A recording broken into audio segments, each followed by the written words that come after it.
फिर से भक्ति गाना गाने जा रहे हैं। कृपया मेरे चैनल को सब्सक्राइब करें ताकि मेरा गाना आप तक पहुंच सके। सुदामा जी गरीबी से परेशान, उनकी पत्नी गरीबी से परेशान होकर के बार बार सुदामा जी को कान्हा जी के दरबार भेज रही हैं, कान्हा जी के पास भेज रही हैं और सुदामा जी नहीं जा रहे हैं। किस प्रकार से वो भेज रही हैं, आइए गाना के माध्यम से सुना रहे हैं। कर्म प्रधान विश्व करी राखा, जो जस कर्म तस फल चाखा।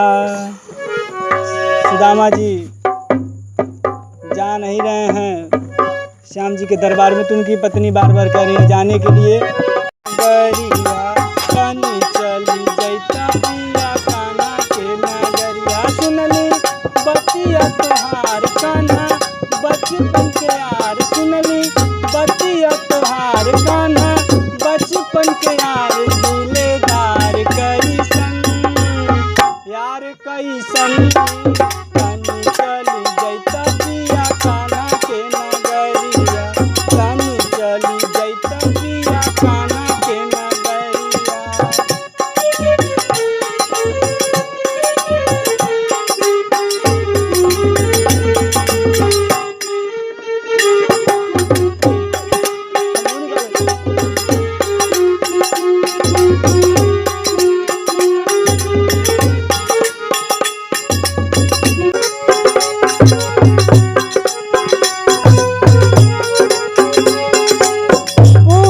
कन्हैया जग के रचैया, गावत वेद पुराण हो, सबके सहैया दुखियन के भैया, जानत जगत जहान हो।